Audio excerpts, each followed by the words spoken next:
Before you install spark plug wires, your engine must be set to the initial timing setting recommended by the manufacturer. We'll use a simple method to set our engine to an approximate initial setting of 10 degrees. If you have one of these top dead center whistles, you can screw it into the number one spark plug hole. Otherwise, you want to plug up the number one hole with your thumb and rotate the engine by hand. If the timing mark passes by and you don't feel or hear the air coming out, that means you just passed the exhaust stroke and you need to keep rotating. When you feel air rushing past your thumb or you hear it through the whistle, take a look at the timing mark on the balancer.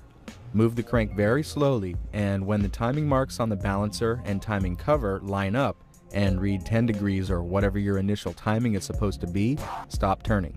Right now, your engine is paused at the exact moment in time where it's going to fire a spark from the distributor to the number one spark plug. Now we need to install our distributor cap.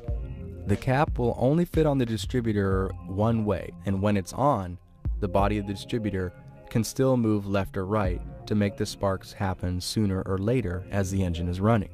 Since we're at the point of ignition for the number one plug, we want to line up one of the cap towers with the rotor tip. With the cap off, hold some type of pointer against the engine and point it directly at the rotor tip. Lower the cap in place and then line up one of the spark towers on the cap, doesn't matter which one, with the pointer by rotating it left or right. Whichever tower has the rotor lining up with it is going to need a label. This tower is now going to hold the number one plug wire and is going to be the starting point for the firing order sequence. Don't let the distributor move from here on out.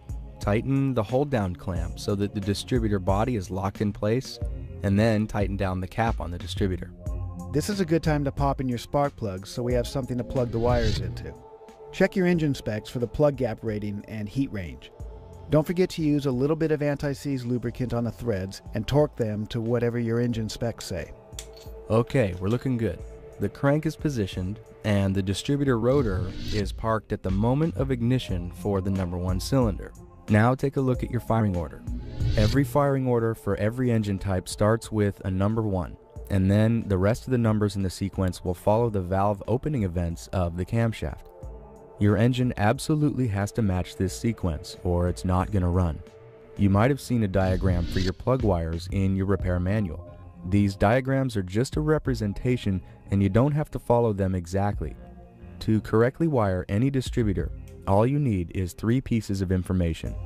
You'll need to know your cylinder numbering, the direction that your distributor rotates, and your engine's firing order. We already have the rotor inside the distributor set in place. Now, the firing order, as you read it from left to right, needs to happen in the same direction of rotation that your distributor turns. For example, on a lot of engines, including this one, the firing order starts with 1843, and the distributor rotates clockwise. On some other motors, the firing order could start with 1372, and the distributor might rotate counterclockwise. Whatever your engine specs say, this is how you'll know which way to wire up your distributor. The first one is easy. Right now we're at the moment of spark for number one, so we connect the wire from the tower with the mark on it to the number one spark plug, and every time the rotor hits that point while it's spinning, then the spark will go to the number one cylinder as the engine runs. This distributor rotates clockwise, and the next number in the firing order is 8. So the next tower in the clockwise direction gets connected to the number 8 spark plug. Continue on through your specific firing order and do your best to try and judge the lengths of the wires as you go so that you don't have too much or not enough slack when you get to the last couple. This type of distributor has an ignition coil built right into the cap. Some engines have separate ignition coils. When you're all set, double check the order of the wires. Plug wiring mistakes are one of the most common causes of startup problems for new rebuilds. It's really easy to cross a wire or two if you're not paying attention, so take your time and check them over again and make sure that you're sure. When it all checks out, you can organize the wires a little with some kind of wire separators or maybe some